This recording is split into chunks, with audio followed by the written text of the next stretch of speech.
Hum, Brincadeiras à parte, hoje nós vamos falar a respeito dos transtornos alimentares, que são eles: obesidade, bulimia, anorexia, pré-gorexia e vigorexia, tá? Eu trouxe esse transtorno para vocês porque eles são os mais comuns, mas existem outros, tá certo?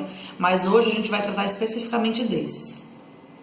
Eu separei em pré-gorexia, anorexia e vigorexia, e do outro lado, bulimia e obesidade.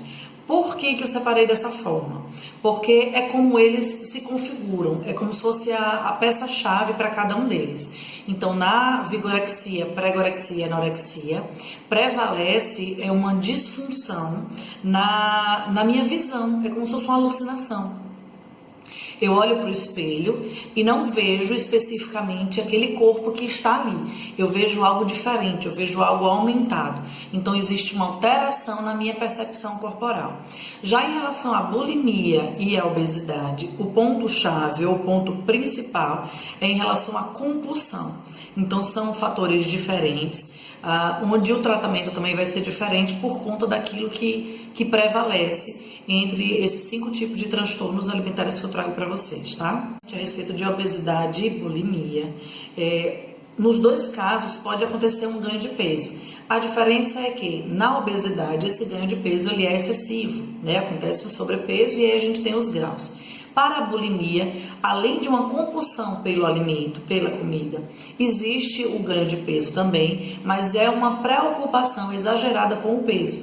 Então, no caso da bulimia, além do ganho de peso, para evitar que isso aconteça, o paciente pode fazer uso de laxante ou provocar vômito, para não engordar, para não ter esse sobrepeso, para não chegar numa obesidade. Mas nos dois casos, o ponto semelhante é a compulsão pelo alimento. Nos dois casos pode haver uma culpa, né? Eu como, me culpo por aquilo. Acontece que na obesidade existe uma sensação muito prazerosa em relação à comida e é muito mais prazerosa do que efetivamente a culpa. Então, geralmente eu não coloco para fora.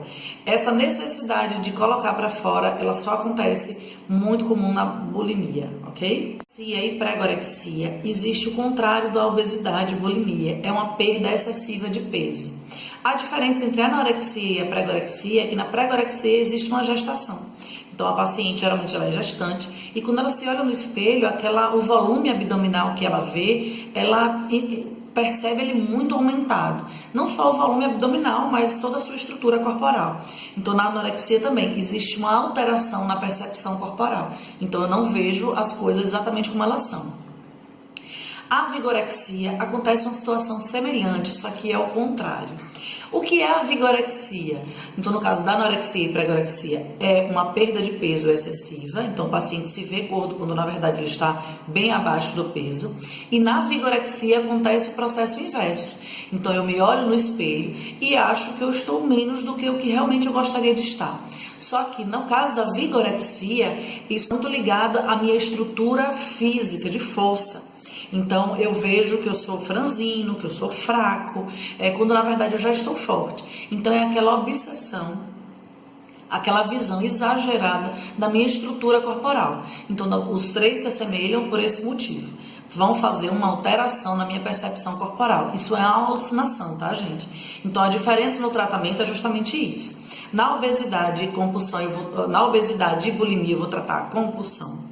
E na vigorexia, pré-gorexia e anorexia, eu vou tratar a minha percepção corporal, que são situações diferentes. O tratamento especificamente. Para a bulimia e obesidade, o tratamento vai ser especificamente reduzindo a ansiedade.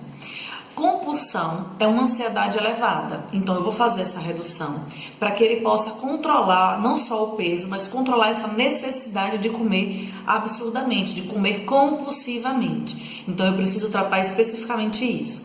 Na obesidade é muito comum se falar assim a respeito, ele tem o olho de gordo. Porque ele precisa visualmente olhar para a comida e perceber que aquele prato é enorme e vai ser o suficiente para ele. Isso também no caso da obesidade pode ser cuidado, pode ser tratado.